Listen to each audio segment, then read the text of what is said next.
이 3부 예배에 나온 여러분들 모두에게 하나님께서 큰 평강 주시기 바랍니다. 아멘. 우리 옆에 분들하고도 인사합니다. 하나님께서 큰 평강 주시기 바랍니다. 우리 6월달 성과음송입니다. 그러므로 우리가 시작. 그러므로 우리가 믿음으로 의롭다 하심을 받았으니 우리 주 예수 그리스도로 말미암아 하나님과 화평을 누리자. 로마서 5장 1절 말씀. 아멘. 지난 주일에는 갈릴리라고 하는 그 지명 속에 담겨져 있는 그 상징적이고 영적인 뜻이 무엇인지에 대해서 말씀을 드렸습니다. 우리가 생각할 적에는 예수님께서 사역을 할 때 이것저것 많이 다니시면서 사역을 하신 것 같지만 막상 성경을 연구해 보면 예수님의 사역 90%가 주로 갈릴리 지역에서 하셨습니다. 왜 하필이면 갈릴리냐? 같은 유대 땅, 이스라엘 땅이면서도 갈릴리는 유달리 천대를 받고 멸시를 받고 소외된 지역이었기 때문에 주님께서는 특별히 찾아가셨다. 그 지역의 사람들은 어떤 특성을 가지고 있었어요? 물질적으로도 가난하고 세상적으로도 가난하지만은 영적으로도 가난한 심령들이었기 때문에 우리 주님은 찾아가셔서 그들에게 심령이 가난한 자는 천국이 너희 것임을 가르쳐 주셨다고 하는 것입니다. 지금도 우리 주님이 어떤 사람에게 쉽게 다가가고 쉽게 그 사람이 맞이할 수 있을까요? 심령이 가난해야 됩니다. 심령이 부유한 사람은요, 하나님에 대한 목마름이 없어요. 심령이 가난한 자는 복이 있나니 천국이 저희 것이며, 그러면서 저와 여러분들이 우리 주님께 연결고리가 되어져 있는 갈릴리 사람들이 될 수 있기를 축원합니다. 오늘은 사도행전 강의 173번째가 되겠습니다. 오늘 설교 제목이 무엇입니까? 나사렛 예수입니다. 어디에서 그 제목이 유추되었느냐? 38절에 보면 하나님이 나사렛 예수에게 그랬어요. 거기다 줄을 치세요. 나사렛 예수에게. 나사렛 예수. 우리 많이 들어본 그런 내용들입니다. 하지만 이 오늘 본문에 나타난 이 나사렛 예수를 통해서 주시는 귀한 진리가 무엇인지 이제 성령과 더불어 준비한 말씀을 여러분들에게 전하겠습니다. 자, 이 나사렛 예수라는 이 이름 속에는 첫째, 인성을 지니신 분임을 알려준다고 하는 것입니다. 인성. 여러분, 나사렛이라고 하는 것은 지명입니다. 지명. 근데 나사렛 예수는요, 얼핏 우리가 잘못 이해를 하면 나사렛은 성 같고 이름이 예수로 알고 있는데 지명입니다. 이스라엘 나라는요, 독특한 그 이름 문화가 있습니다. 그것은 뭐냐면요, 이스라엘 모든 백성들은 성은 없고 이름만 있다는 것입니다. 성이 없어요. 우리가 알고 있잖아요. 아브라함, 야곱, 이삭, 성이 없어요. 전부 이름만 있습니다. 그런데 이름만 있다 보니까요, 동명, 이인, 삼인 같은 이름을 가진 사람들이 많이 있어요. 그래서 유다 이래서 그러면 여기서도 저기서도 이러서요. 자기 집안에서 유다니까는. 이름들이 같은 이름들이 많이 있었어요. 그래서 이름의 차별성을 위해서 성경에서 성경 기자들이 성경을 기록할 때 어떤 사람은 이 사람은 보통 사람과는 좀 특별하다 했을 경우에는 그 앞에다가 아버지의 이름을 붙인 경우가 있습니다. 아버지. 예를 들면은 가나안 땅을 정복할 때에 앞장섰던 장군이 누굽니까? 여호수아 아니에요? 그래서 여호수아에 대해서는 이렇게 그 앞에 성 대신에 썼어요. 여호수아 1장 1절입니다. 같이 보겠습니다. 여호와의 종 모세가 죽은 후에 여호와께서 모세의 수종자 눈의 아들 여호수아에게 말씀하여 이르시되. 여러분, 성경 읽을 때 어떻게 생각해요? 눈의 아들 여호수아. 눈의 아들? 그냥 우리가 보통 별명인가? 눈이라는 사람의 아버지란 뜻이에요. 여호수아의 아버지가 눈인데 독특하죠? 근데 눈의 아들 여호수아다. 그렇게 이름을 붙여줬습니다. 또 우리가 알고 있는 것처럼 예수님을 배신한 가룟 유다 있을 적에 가룟도 이름을 인용했을 경우에 유명한 다윗이 있죠. 다윗을 일컬어서 이새의 아들 다윗 그랬어요. 이렇게 아버지의 이름을 앞에 붙이는 경우가 있었고, 그 다음에는요 지명을 붙이는 경우가 있어요. 가론 유다 있을 때는 가롯이 지명입니다. 우리가 잘 알고 있는 마리아, 성경에 마리아가 많이 등장하거든요. 근데 막달라 마리아, 마구달라는 마리아가, 막달라가 성이 아니라 막달라라고 하는 갈릴리 지역의 어느 한 동네가 바로 막달라였다고 하는 것입니다. 그런 의미에서 우리가 이 이스라엘 백성들에게 성이 없이 이름만 있다고 하는 것은 이스라엘 백성들의 그 문화 속에 잠재적으로 깔려있는 창조 신앙을 발견할 수 있습니다. 무슨 말이냐면요, 이스라엘 백성들은 그런 것이 잠재의식 속에 깔려 있었어요. 뭐냐면 하나님께서 아담과 하와를 통해서 모든 인류가 이렇게 번식하게 되었는데, 그런 의미에서 아담의 모든 사람들의 같은 후손인데 굳이 성을 달리해서 차별화할 수가 있느냐? 우리 모두가 한 혈통인데, 그렇기 때문에 성을 두지 않고 다 같은 형제지간이니까 이름만을 썼다고 하는 것이, 그들이 성을 쓰지 않고 이름을 쓰게 된 그런 배경이 그들의 창조 신앙 속에서 나와 있다고 하는 것입니다. 예수님이 십자가에 죽으시고 부활 승천하신 다음에 예수 이름을 쓰는 자칭 구원자들이 많이 생겨났습니다. 이런 것에 대해서 차별성을 두기 위해서라도 베드로는 나사렛 예수라고 하는 지명을 사용했다고 하는 것입니다. 그러면서도 이 베드로가 나사렛 예수라고 소개한 이유가 있습니다. 사실 예수님을 만나기 이전에 베드로는 예수님을 몰랐었어요.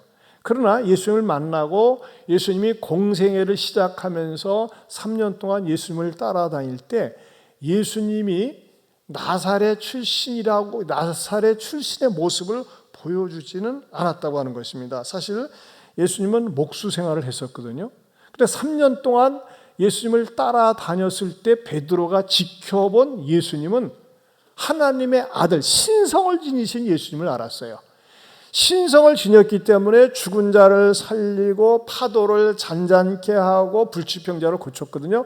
그래서 예수님이 제자들에게 야, 사람들이 나를 누구라고 평가하니 물어봤을 때 주는 그리스도시요 살아계신 하나님의 아들이라고 하면서 예수님의 신성을 고백했습니다. 그런데 오늘 본문에서 지금 고넬료 앞에서 설교하는 입장이기 때문에 베드로가 그럴 수 있거든요. 이 예수님 앞에 하나님의 아들 예수에게, 성자 예수에게 하면서 신성을 강조하는 수식어를 앞에 둘 수 있는데 왜 하필이면 나사렛 예수라고 의도성을 띠고서 지명을 딴 나사렛 예수라고 했느냐, 이것입니다. 여기에는 무엇이 담겨져 있느냐? 고넬료라고 하는 백부장, 그 로마의 고위직에 있는 사람에게 예수님의 신성을 강조하기보다는 예수님은 순수하게 100% 사람으로 오신 분이라고 하는 것을 강조하기 위함이었다고 하는 것입니다. 그러면서 무엇을 알려주는 겁니까? 예수님은 사실이요, 30세 이전까지 무슨 일을 하셨어요? 목수 일을 하셨어요. 학교 다니신 적도 없어요. 그래서 배우지 못한, 공부도 못한 자라고 사람들이 손가락질하지 않았습니까? 사실 예수님은 10대 때 육신의 아버지 요셉이 세상을 떠나면서 예수님 밑에 동생들이 사남 이녀가 있었어요. 6남매를 갖다가 뒷바라지하는 소년 가장이었습니다. 그러면서 예수님은 무슨 일을 했어요? 목수일을 했었어요. 야, 예수, 우리 집에 대문 좀 하나 달아줘야겠어? 견적 좀 내보라고. 그럼 예수님이 견적서 써가지고 이거 갖다 주고서 됐네, 그대로 좀 해줘. 그럼 예수님은 나무 잘라가지고 대패질을 하고 망치질을 하고 또 이게 말이죠, 이렇게 짜 맞추면서 손에 무슨 뼈가 굵었어요? 정말 이 나무를 만지면서 거친 손으로 사셨던 그런 평범한 사람으로 예수님은 30년을 사셨습니다. 그리고 예수님도 저녁이 되면 피곤해서 주무시고 아침이 되면 일어나고 좋은 일을 만나면 기뻐하고 슬픈 일을 만나면 아파하고 또 때로는 우시기도 하실 수 있는 그런 장삼 이사의 평범한 사람이셨다고 하는 것입니다. 왜 평범한 사람이셨어요? 여러분, 예수님이 신적인 존재다, 신성만 강조하면요, 우리는 가까이 하기에는 너무나 먼 당신이라고 하는 것입니다. 그러나 예수님은 쉽게 만날 수 있고 어울릴 수 있고 말을 걸 수 있는 그런 친구 같은 분이었습니다. 여러분, 너무나 신분이 높고 어려 보세요. 감히 다가갈 수가 없습니다. 그러나 예수님은요, 죄인들이라도 심지어는 창기들이라도 쉽게 예수님께 얘기를 할 수 있고 대화를 나눌 수 있는 친구와 같은 분이었습니다. 그러면서도 예수님은 죄가 없으셨기 때문에 우리의 모든 것을 아신다고 하는 것이죠. 이 예수님에 대해서 말이죠, 우리가 쉽게 다가갈 수 있도록 유진 피터슨이 번역한 메시지 성경, 이 히브리서 4장 14절 16절에 이렇게 말씀하고 있습니다. 우리 한번 보실까요? 여러분, 이 성경이 지금 우리는 이렇게 이 개정 개혁판으로 되어 있는데, 유진 피터슨이라는 사람이 아주 쉬운 구어체로 번역한 성경이 있습니다. 이게 유진 피터슨의 메시지 성경이라고 하는데, 굉장히 용어가, 이것을 우리말로도 번역을 했는데 굉장히 쉽습니다. 그 대신에 이게 4권으로 되어 있어요. 우리는 이렇게 간단하게 들고 다니는데, 제가 앞으로 이거 종종 이걸 인용을 할 것입니다. 여러분들이 성경 읽기가 어려운 분들에게는 이 성경을 사서 읽게 하면은 성경을 이해하는 데 훨씬 쉽습니다. 본문에서 어긋나지 않으면서도 쉽게 우리 마음에 와 닿는 언어를 사용한 게 유진 피터슨의 메시지 성경입니다. 한번 같이 읽어보겠습니다. 시작. 이제 우리에게는 하나님께 자유롭게 나아갈 수 있는 위대한 대제사장 예수가 계십니다. 그러니 그분을 놓치는 일이 없어야 하겠습니다. 그분은 우리의 현실에 무관심한 제사장이 아니십니다. 그분은 연약함과 시험, 온갖 고난을 다 겪으셨지만 죄는 없으십니다. 그러니 곧장 그분께로 그분이 기꺼이 주시려는 것을 받으십시오. 자비를 입고 도움을 받으십시오. 자, 여러분, 여기서 보여주는 게 뭡니까? 예수님은요, 연약함과 시험, 온갖 고난을 다 겪으셨지만 죄는 없으시다고 하는 것입니다. 왜? 사람의 몸을 입고 계시면서 우리와 가까이 다가가시고 언제든지 대화를 나누고 얘기할 수 있는 거예요. 여러분, 우리가 자라나면서 우리 인간관계에서 가장 친근한 사람, 속에 있는 말을 툭 터놓고 할 수 있는 사람이 누굽니까? 친구입니다. 친구. 그렇죠? 그래서 우리 찬송가 가운데서도 그런 찬송가, 아까 우리가 이게 영상으로 보여줬지만, 죄짐 맡은 우리 구주 어찌 좋은 친구인지, 걱정 근심 무거운 짐 우리 주께 맡기세. 다 같이.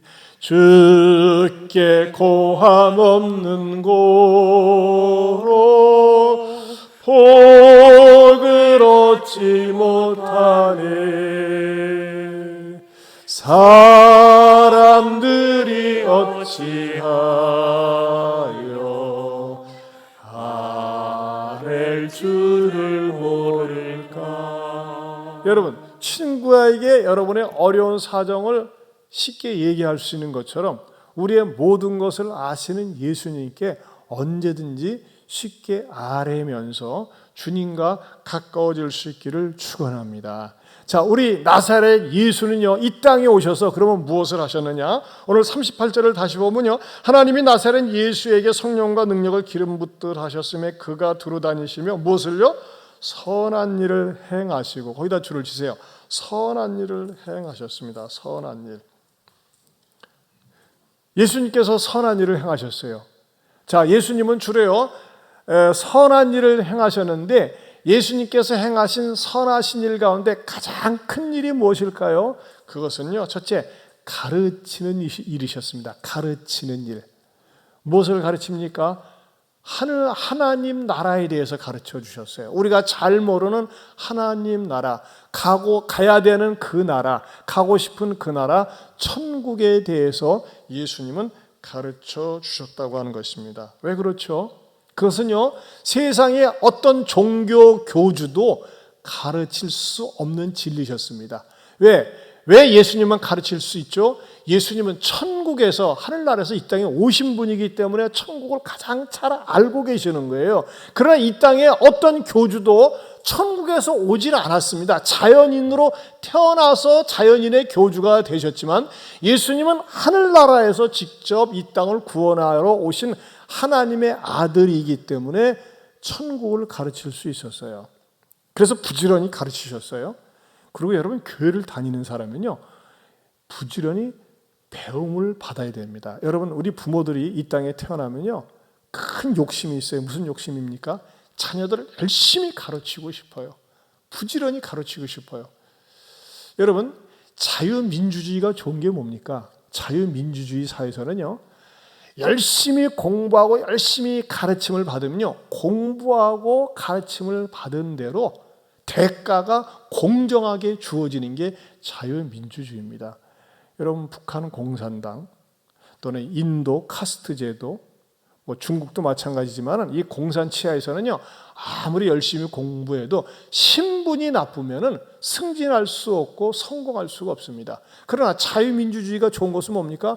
모든 사람에게 기회가 공평하게 주어지는데 내가 신분이 낮아도 가난해도 어려워도 열심히 공부하고 능력을 발휘하면 인정을 받습니다. 여러분, 김대중 대통령 어느 대학교 나왔나요? 그건 대학 안 나왔어요. 목포상고 나왔어요. 노무현 대통령도 상고 출신이에요. 자, 상고 출신인데 대통령이 될 수 있었어요? 무엇이 가능한 겁니까? 자유민주주의 체제에서 자기가 열심히 노력하고 공부하고 실력을 발휘하니까 인정을 받지 않았습니까? 이게 자유민주주의 체제예요. 이 자유민주주의 체제에서는요, 노력한 만큼 대가를 얻는다. 소위 신분이 상승할 수 있다는 거죠. 가난한 자에서 부유한 자가 될 수 있고 무명한 자에서 유명한 자가 될 수 있는 것이 이 민주주의 체제입니다. 그런데 예수님께서 하신 일 가운데 가장 큰 일이 뭔지 아십니까?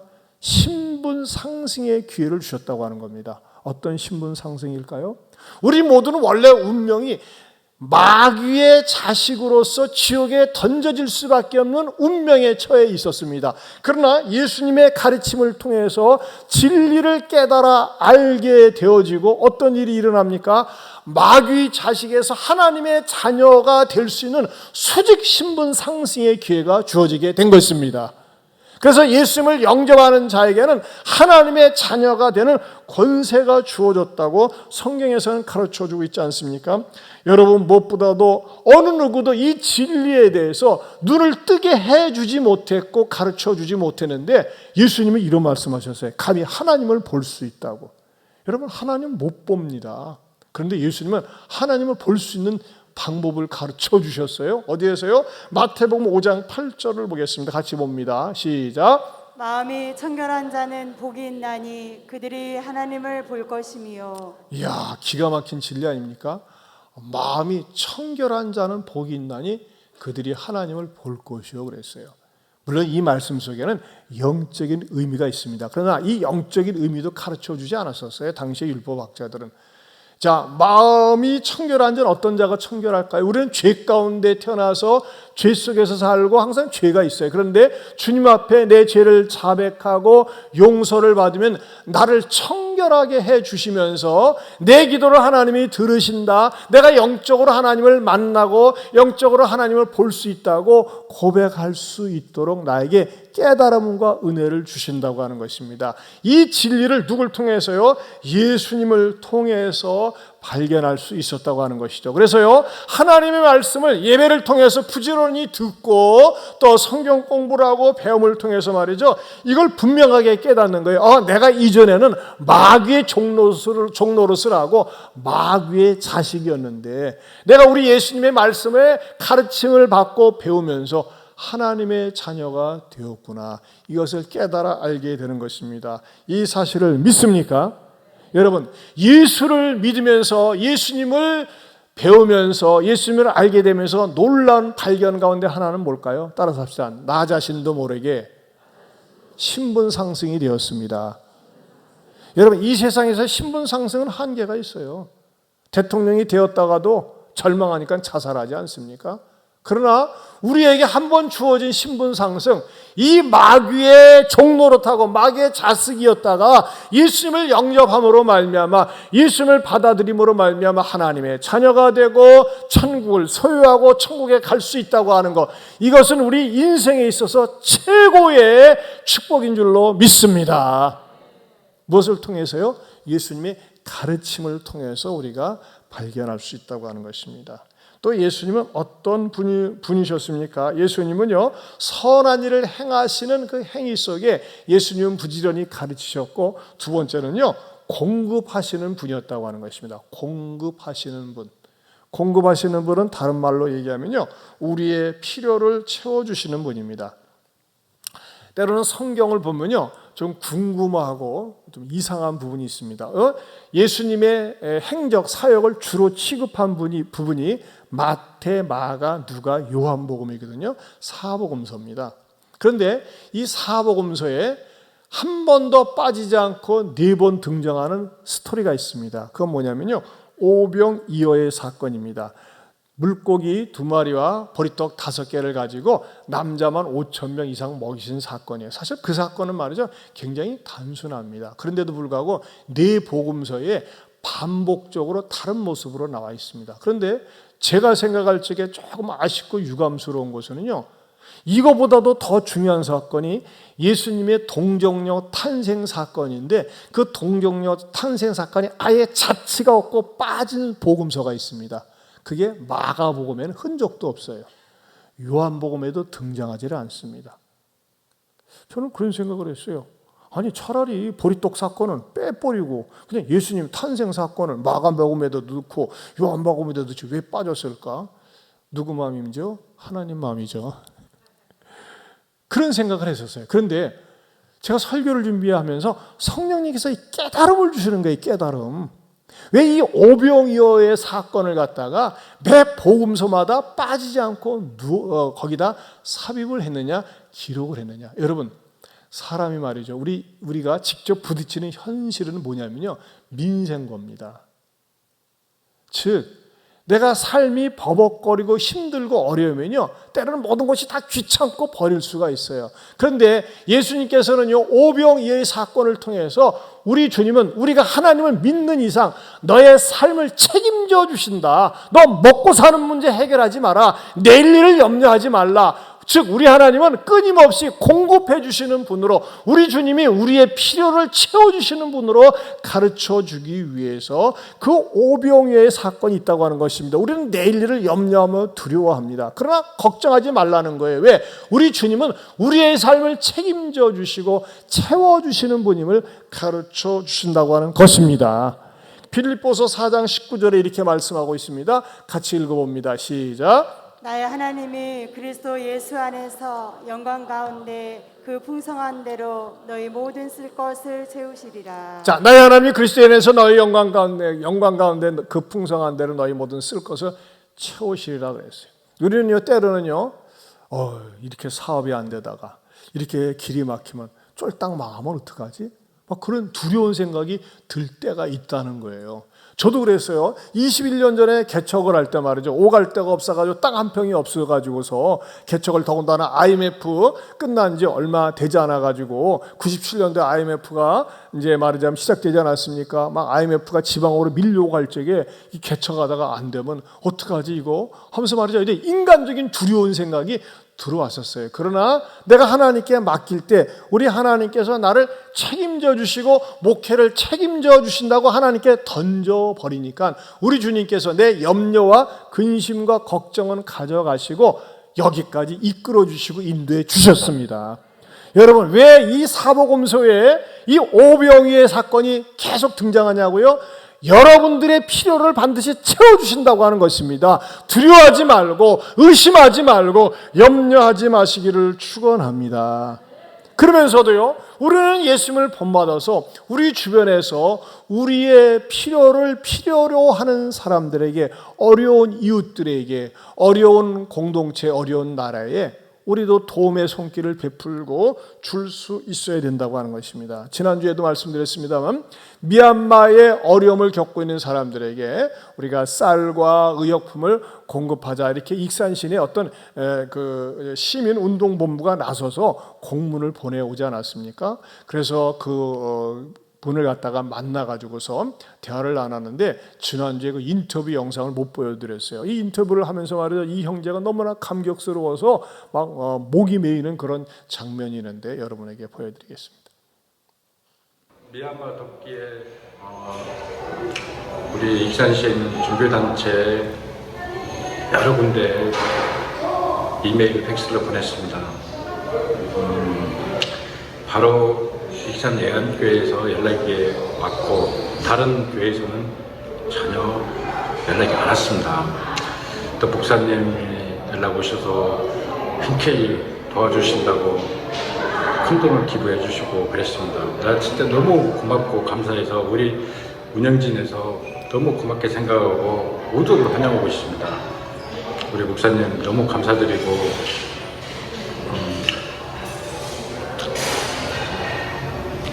앞으로 많이 협조 부탁드리겠습니다. 감사합니다. 이분이 말이죠.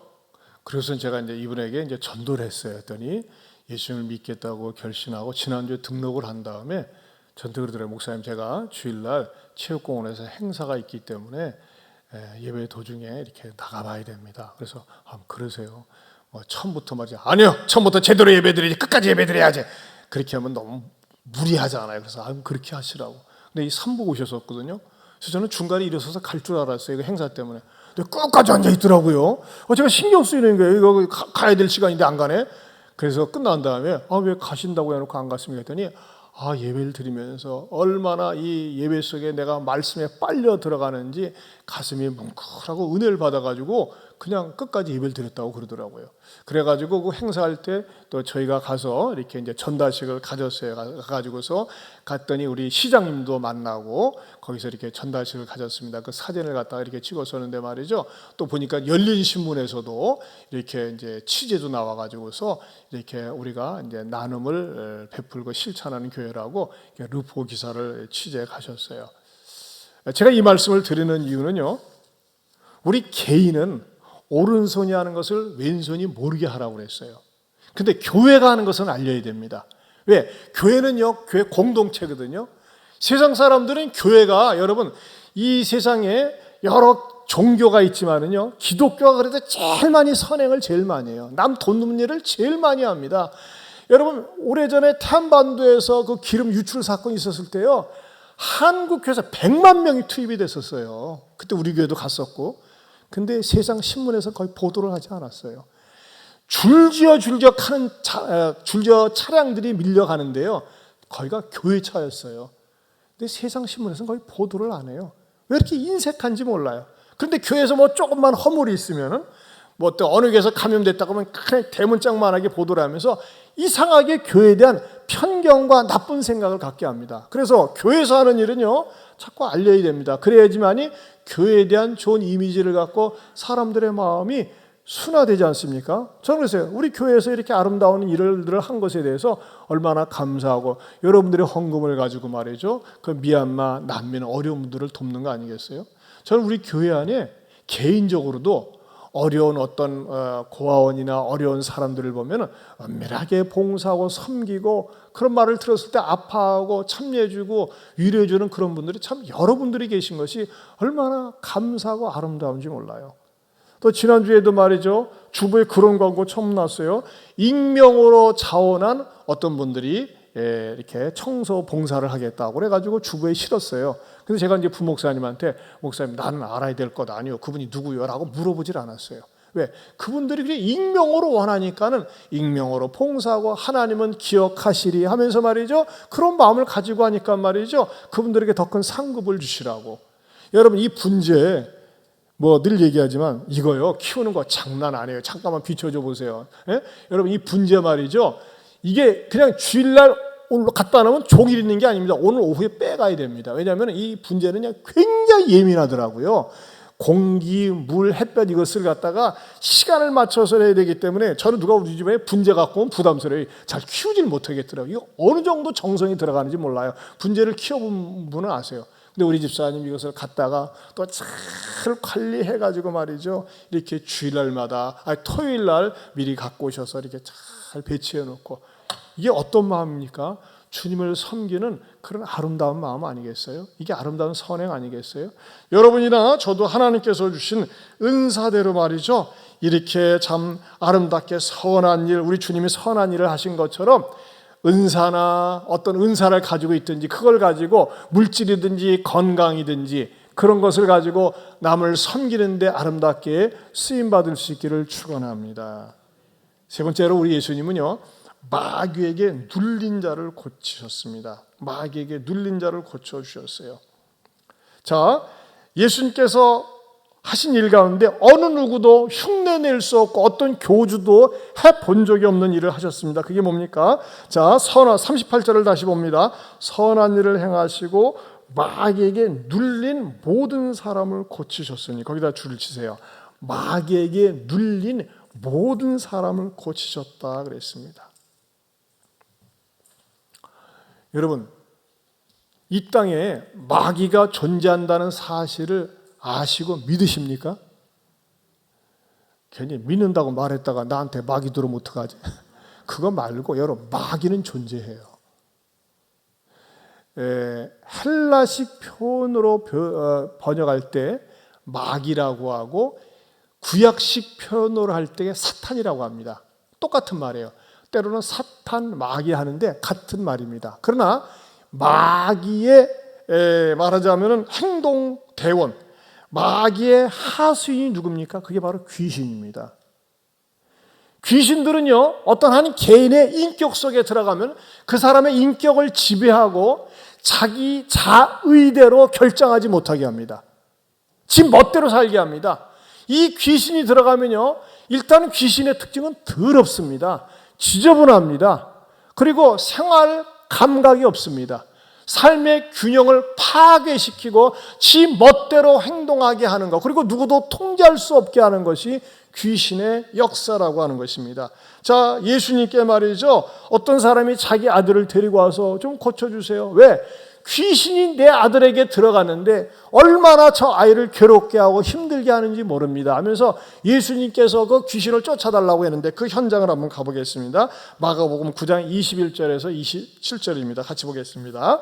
시작. 예수께서 그 아버지에게 물으시되 언제부터 이렇게 되었느냐 하시니 이르되 어릴 때부터니이다.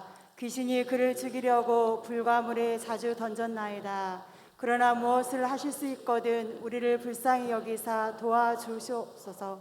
예수께서 이르시되 할 수 있거든이 무슨 말이냐. 믿는 자에게는 능히 하지 못할 일이 없느니라 하시니 곧 그 아이의 아버지가 소리를 질러 이르되 내가 믿나이다. 나의 믿음 없는 것을 도와주소서 하더라. 예수께서 무리가 달려와 모이는 것을 보시고 그 더러운 귀신을 꾸짖어 이르시되 말 못하고 못 듣는 귀신아, 내가 내게 명하노니 그 아이에게서 나오고 다시 들어가지 말라 하시매 귀신이 소리 지르며 아이로 심히 격려를 일으키게 하고 나가니 그 아이가 죽은 것 같이 되어 많은 사람이 말하기를 죽었다 하나 예수께서 그 손을 잡아 일으키시니 이에 일어서니라. 네. 자, 여기서도요, 예수님께서 귀신을 내쫓아오셨는데 귀신이 어떠한 모습으로 이 아이를 갖다가 망가뜨렸어요? 더럽게 하고 불 속에도 던지고 물 속에도 던지고 하면서 말이죠, 이 아이의 인생을 완전히 망가뜨렸어요. 근데 예수님께서 귀신을 내쫓아 주시지 않습니까? 이것이 예수님께서 하신 사역 가운데 하나였습니다. 자, 그런데 우리도 예수님처럼 이런 사역을 할 수 있을까요? 할 수 있기도 하고 할 수 없습니다. 예수님과 똑같은 능력이 주어진다면 우리도 할 수 있죠. 그런데 문제는 뭐죠? 우리에게 이런 똑같은 능력이 주어지지 않았다고 하는 것이죠. 자, 예수님은 보세요. 오늘 38절에 보면 성부, 성자, 성령 하나님이 등장하는데 하나님이, 여기서 하나님은 성부 하나님이거든요. 38절을 다시 보겠습니다. 하나님이 나사렛 예수에게 성령과 능력을 어떻게 했어요? 기름 붓듯 하셨음에 그랬어요. 하나님께서 부어주시니까 그 능력을 받아가지고 예수님께서 선한 일을 행하시고 마귀에게 눌린 모든 사람을 고쳐주셨다고 하는 것입니다. 여러분, 그렇다면 우리는 왜 못하는 거죠? 이런 능력이 부어지지 않았어요. 안 부어졌기 때문에 못합니다. 이게 말이 됩니까? 말이 됩니다. 그러나 부어지면 할 수 있습니다. 근데 문제는 뭡니까? 여러분, 이렇게 예수님에게 똑같은 형태로 만약에 저에게나 여러분에게 성령과 능력이 부어진다면 어떻게 될까요? 만약에 오주환 목사에게 부어진다면 어떻게 될까요? 저는 아마 이단 교주될 가능성이 많습니다. 왜 그런 줄 아세요? 준비되지 않은 가운데서 능력과 권능이 부어지는 목사들이나 사람들은 대부분 타락합니다. 그러나 예수님은 그러지 않았어요. 예수님 왜 그렇지 않은 거죠? 예수님은요, 완전한 죄성이 없는 사람이셨어요. 인성이의식을 가지셨어요. 그러나 사람은요, 저와 여러분들은요, 태어나면서부터 죄성을 가지고 태어납니다. 그래서 가르쳐주지 않아도 거짓말하고, 가르쳐주지 않아도 교만하고, 가르쳐주지 않아도 미워합니다. 이런 죄성이 우리 가운데 있어요. 그런데 이런 죄성을 가진 상태에서 성령과 능력이 주어져 보세요. 그것을 갖다가 자기 자신의 편의를 위해서, 자기 자신의 이익을 위해서, 자기 자신의 욕망을 위해서 사용하는 타락한 사람이 된다고 하는 것입니다. 타락한 교주가 되는 것이에요. 그렇기 때문에 어떻게 보면 말이죠, 이런 능력이, 이런 권세가 쉽게 부어지는 거, 이건 좋은 것이 아닙니다. 그러나 여러분, 이걸 알아야 됩니다. 베드로가 여기에서는 언급하지 않았지만은 예수님은 평소의 삶이 어땠습니까? 예수님은 기도로 시작하고 기도로 마치는 기도의 사람이었습니다. 그의 삶의 패턴이 기도가 몸에 밴 습관을 따라 기도한 분이었어요. 여러분, 늘 기도하는 사람에게는 이것이 임할 수가 있습니다. 지금도 말이죠, 늘 겸손하게 기도하면서 자기 죄를 자복하고 자신의 무능력과 자신의 무력함을 깨닫고 하나님 도와주세요, 은혜를 구할 때 그 사람에게 능력이 임할 수 있는 줄로 믿습니다. 사실 예수님에게 이 귀신 들리는 아이를 데려오기 전에 제자들에게 먼저 데려왔었어요. 그래서 제자들에게 그 아이 엄마가 이 아이 좀 귀신 좀 내쫓아주세요 하면서 막 간청을 해가지고 이 제자들이 내쫓으려고 막 발버둥을 쳤는데 오히려 더 발악만 했어요. 내쫓지를 못했어요. 그러니까 얼마나 창피합니까? 그래서 나중에 이 제자들이 예수님과 단둘이 있는 시간에 예수님께 물어봤어요. 뭐라고 물어봤느냐? 마가복음 9장 28절에서 29절입니다. 같이 보겠습니다. 시작. 집에 들어가심에 제자들이 조용히 묻자오되 우리는 어찌하여 능히 그 귀신을 쫓아내지 못하였나이까? 이르시되 기도 외에 다른 곳으로는 이런 종류가 나갈 수 없느니라 하시니라. 자, 뭐 외에는요? 기도 외에는 다른 것으로는 이런 종류가 나갈 수 없다 그랬어요. 그렇다면 여러분이 영적인 생활, 왜 능력을 받지 못하고, 왜 삶이 다이나믹하지 못하고, 삶이 말이죠, 적극적이고 능동적이지 못하고, 삶이 왜 기쁨이 없는 것일까요? 능력을 받지 못해서 그랬습니다. 왜 능력을 못 받았습니까? 기도하지 않아서 그랬습니다. 기도를 해도 밥 먹으면서 잠깐 하는 기도 가지고서는요, 능력을 받을 수가 없습니다. 자, 좀 현실적인 이야기를 해보고 싶습니다. 여러분, 지금은요, 마귀도 전략을 세웁니다. 과학 문명이 발달하는 것처럼요, 마귀도 계속 발전이 되어져 가지고, 여러분 길거리 다니면서 지금은요, 귀신 들린 사람 잘 볼 수가 없습니다. 여러분, 귀신 들린 사람은요, 눈동자가 돌아갑니다. 저는 귀신 들린 사람 여러 번 봤어요. 눈동자가 상대방이 초점을 맞추지 못합니다. 집사님과 초점 맞춰보세요. 잘 맞추잖아요. 귀신이 안 들려서 그래요. 요즘은 거의 귀신 들린 사람은 없어요. 막 귀신 들리면 말이죠, 막 옷을 찢고 막 험악하게 하고, 근데 거의 못 봐요. 그러나 귀신이 말이죠, 작전을 짜가지고 어떻게 들어갑니까? 중독 현상으로 들어가더라고요. 중독, 도박 중독, 게임 중독, 춤바람 중독, 음란 중독, 중독 현상 속에 귀신이 들어가가지고 그 사람의 삶을 망가뜨리더라고요. 하지 말아야 된다는 거 의지적으로는 알아요. 이성적으로. 그런데도 합니다. 못된 짓을 합니다. 요즘 청소년들 가운데 말이죠, 낮과 밤이 바뀌었어요. 오전부터 오후까지는 실컷 퍼자고 밤에 일어나서 출근하는 애들이 있어요. 나가서 말이죠, 게임방에 가고 PC방에 가가지고 밤새 이 짓거리예요. 어떤 애들은 말이죠, 이제 자기가 성년이 됐다고 엄마 아빠하고 살기 싫다고 원룸 얻어달래. 그래가지고 지 멋대로 살고 싶은 거예요. 술 취합니다. 방탕하게 삽니다. 음란한 데 중독되어 있습니다. 성에 중독되어 있습니다. 고스톱에 중독되어 있습니다. 중독되어 있어요. 중독되어 있는데 뭐예요? 누구한테 말을 들으면 자기가 잘못됐다는 걸 알아요. 그런데 안 고쳐져요. 자기 의지대로 안 되는 거예요. 여러분, 웬만하면요, 누가 무엇을 지적했을 때 잘못됐구나, 문제 있구나, 고침을 받는 게 인간의 본성입니다. 그러나요, 악한 영이 그 사람에게 딱 들어가면요, 잘못된 것을 알면서도 합니다. 의도성을 띠고 합니다. 왜 그런 것이죠? 귀신의 영이, 사탄의 영이, 음란한 영이, 더러운 영이, 악한 영이 그를 딱 잡고 있기 때문에 그렇습니다. 여러분, 마음이 깡팍하고 교만한 사람이 있어요. 교만의 영이 들어갔기 때문에 그렇습니다. 너무너무 고집이 세가지고 말이죠, 받아들이지 않은 사람이 있어요. 악한 고집의 영이 그 사람을 꽉 잡고 있기 때문에 그래요. 그러고서 또 쉽게 후회합니다. 잘못했다고 합니다. 그런데 또다시 돌아서는 거예요. 어떤 사람에는 폭력의 영이 있어요. 폭언의 영이 있어요. 폭력과 폭언을 너무 쉽게 해요. 그러면서 죄책감을 느끼면서 또 하는 거예요. 왜 그러는 것이죠? 영에 사로잡혀 있어서 그래요. 악한 영에. 여러분, 그런 거 어떻게 해요? 여러분, 병원 가도 고쳐지지 않아요. 고쳐지지 않습니다. 정신과 상담을 받아도요, 그때뿐이에요. 어떻게 됩니까? 성령님께서 그 사람을 치유해 주셔야지만이 고침받을 수 있습니다. 여러분의 가정이나 여러분이 만나는 사람들, 잘 아는 사람 가운데 그 모습을 안타까운 사람이 있지 않습니까? 그 사람 위해서요, 하나님 앞에 금식하며 기도하세요. 기도하는데도 잘 안 나는데요, 여러분, 기도하는데도 잘 낫지 않는 경우는요, 좀 더 오래 기도하고 좀 더 간절히 기도하기 위해서 하나님께서 유예기간을 두시는 거예요. 제가 가만히 보면요, 목회하면서 보면요, 빨리 응답받는 사람은 빨리 잊어버리더라고. 쉽게 응답받는 사람은요, 그게 하나님의 응답인지 몰라요.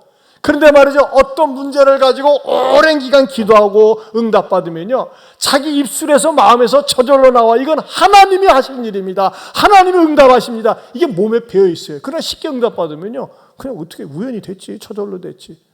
신앙이 없어져요. 여러분, 여러분의 가정 가운데 누군가 폭력의 영, 폭언의 영, 음란한 영, 더러운 영, 도박의 영, 게임의 영, 인터넷의 영, 이런 것에 중독돼 있어가지고 균형 잡힌 생활을 못하고 있습니까? 여러분, 기도해야 됩니다. 하나님, 내가 연약합니다. 내가 부족합니다. 우리 예수님에게 성령과 능력을 기름부터 부어주신 것처럼 나에게도 그것이 필요합니다. 하나님, 불쌍히 여겨주시고 저 악한 영이 떠나갈 수 있도록 도와주세요 하면서 하나님께 부르짖고 간구할 때 어느 순간에, 기도기간은 길었지만 응답은 순간적으로 임하게 될 줄로 믿습니다. 사랑하는 성도 여러분, 여러분과 저에게 있어서 가장 큰 기도 제목이 있다면, 기도 제목으로 삼아야 한다면 무엇이 되어야 할까요? 그것은 바로 성령님을 구하는 것입니다. 성령님을 사모하는 것입니다. 여러분, 내 자녀 내 마음대로 안 되더라고요. 성격 고치는 거, 잘못된 습관 고치는 거 잘 안 됩니다. 그러나 성령님께서 그 사람의 마음에 들어가서 그 사람을 다스릴 때에 악한 거, 못된 거, 잘못된 거 과감하게 끊어버리고 과감하게 청산하고 되돌아설 수 있는 줄로 믿습니다. 누가 들어가면요, 성령님, 하나님의 영이 들어가면요, 예수님께서 말이죠, 마귀에게 눌린 자를 갖다가 모두 고치실 수 있는 것처럼 지금도 하나님의 영은 살아있기 때문에 내가 하나님 앞에 기도하고 간구할 때 성령님 역사하심이 나타나실 수 있는 줄로 믿습니다. 우리 한번 이 찬양 부르고 성령님께서 고치시고 만져주시기로 좀 간절히 기도하는 시간 가졌으면 합니다. 여러분 가운데 그런 분이 있는 것 같아요. 여러분의 가족 가운데 악한 영에 사로잡혀 있어요. 저거는요, 재정이 말로도 안 돼요. 혼내줘도 안 돼. 때려도 안 돼요. 뭐예요? 악한 영에 사로잡혀 있는 거예요. 하나님, 나는 무능합니다. 무력합니다. 성령 하나님, 나를 만지시고 그를 만져주옵소서, 고쳐주옵소서. 이런 간절히 사모하는 마음으로, 기도하는 마음으로 우리 같이 한번 부르겠습니다. 성령 하나님, 나를 만지소서. 상하고 깨어져 지친 나를 새롭게 하소서. 성령의 바람 시들은 내려 살리소서. 성령 하나님, 성령 하나님, 나를 고치소서. 죄악의 어둠 속 헤매는 나를 태워주소서. 성령의 불로 세상 헛된 마음 태우소서. 임하소서.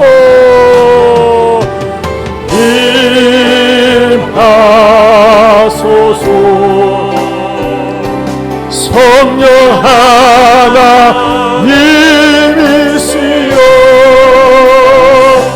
지금 이곳에 임하소서. 바람처럼 물처럼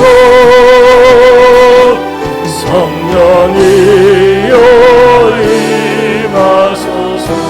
여러분, 이 찬양을 부를 때 성령 하나님, 그를 만지소서. 여러분이 자신이 괜찮으면요, 여러분은 다른 사람을 위해서 기도해 주셔야 돼요. 여러분의 자녀가 있습니까? 남편입니까? 아내입니까? 직장 동료입니까? 여러분 대부분 가족 간에 어려움이 있어요. 정상이 아니에요. 비정상이에요. 삶의 패턴이 깨어졌어요. 어떡하겠어요? 힘으로 안 돼요. 능으로도 안 돼요. 하나님, 그를 만지소서. 그를 고치소서. 우리 기도하는 마음으로 간절하게 부릅니다. 성령 하나님, 그를 만지소서. 성령 하나님, 그를 만지소서.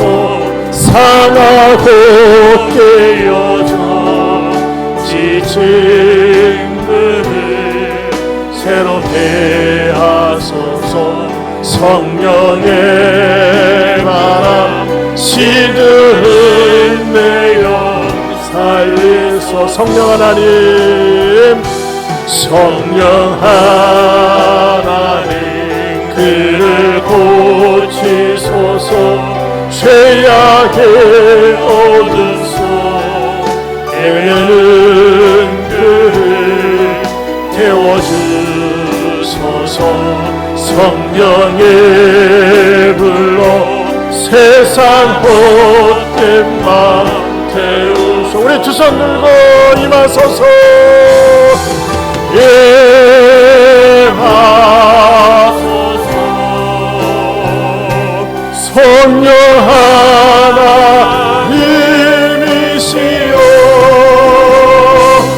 지금 이곳에 임하소서. 바람처럼 물처럼 성령이여 임하소서. 임하소서. 임하소서. 성령 하나님이시여,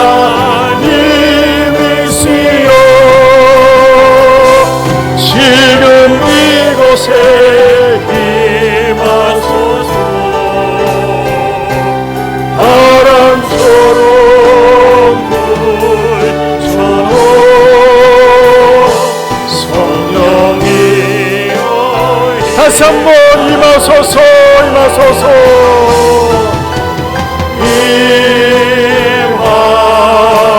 하소서. 성령 하나님이시여 지금 이곳에 임하소서. 바람처럼 물처럼 성령이여 임하소서. 여러분의 자신의 마음이 평안이 없고 곤고하고 답답하고 어둡고 괴롭습니까? 여러분 자신을 위해서 기도하세요. 남을 기도하기 전에 나를 위해서 기도하세요. 하나님, 나를 불쌍히 해주세요. 내 마음이 답답합니다. 괴롭습니다. 평안함이 없습니다. 나를 치료해 주세요. 나에게 주의 은혜가 필요합니다. 여러분 자신을 위해서 기도하세요. 여러분 가족을 볼 때, 아들을 볼 때, 딸을 볼 때, 남편을 볼 때, 아내를 볼 때, 부모를 볼 때 억눌려 있습니까? 마귀에 억눌려 있고 중독에 억눌려 있고 세상 어떤 것에 취미생활에 억눌려 있어가지고 생활의 안정을 찾지 못합니까? 여러분이 기도해 주셔야 돼요. 누가 기도하겠어요? 하나님, 그를 불쌍히 해주시옵소서. 긍휼히 여겨 주시옵소서. 치료하여 주옵소서. 성령 하나님, 저는 잘 모르지만 성령 하나님은 하나님의 영인 줄로 믿습니다. 우리 주님 대신 보내주신 영입니다. 하나님, 그를 불쌍히 여겨 주옵소서. 따라서 합시다. 하나님, 그를 불쌍히 여겨 주옵소서. 긍휼히 여겨 주시옵소서. 치료하여 주옵소서. 우리 다 같이 주여 한번 부르고 통성으로 기도합니다. 주여! 하나님 아버지, 시간에 기도합니다. 간구합니다. 주님, 아직도 주님을 믿지 못하고 자식이 중심대로 살고 있는 자가 있습니다. 우리 태영이를 불쌍히 주옵시고 아버지여, 그가 회개하기를 원합니다. 불신의 영이 들어가 있습니다. 우리 은혜를 불쌍히 주시고 순찬이를 기억하여 주시고 승기를 기억하여 주시옵시고 아버지 하나님이여, 이들이 하나님 앞에 떠나 살고 있습니다. 세상이 다인 줄 알고 살고 있습니다. 교만한 영이 떠나가게 하여 주시옵소서. 우리의 자녀들 가운데 주여 밤과 낮이 바뀌어가지고 살고 있습니다. 불순종의 영이 있습니다. 하나님이여 고쳐주옵소서. 치료하여 주옵소서. 낫게 하여 주시옵소서.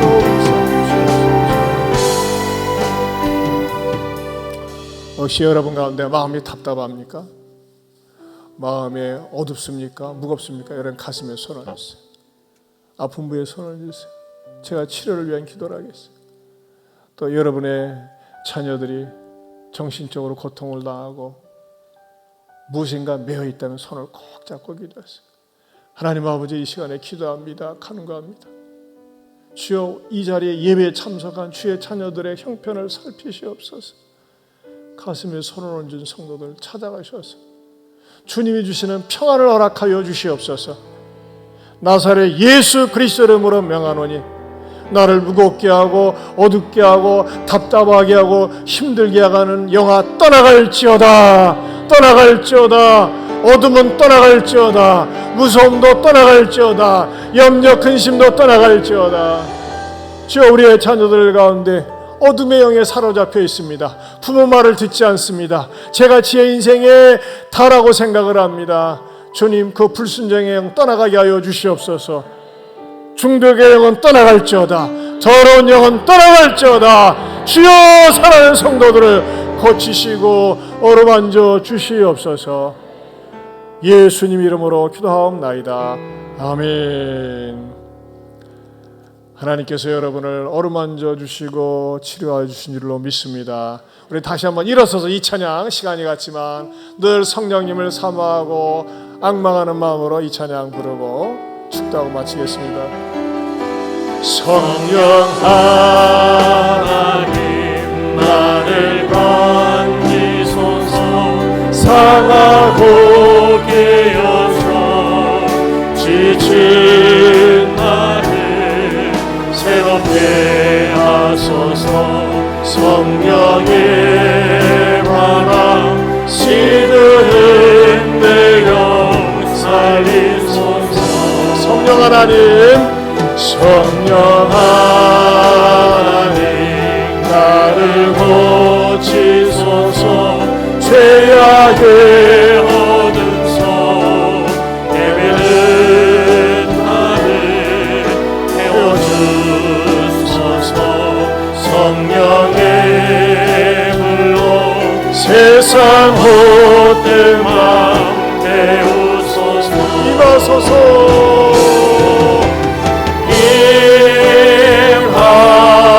임하소서. 성령 하나님이시여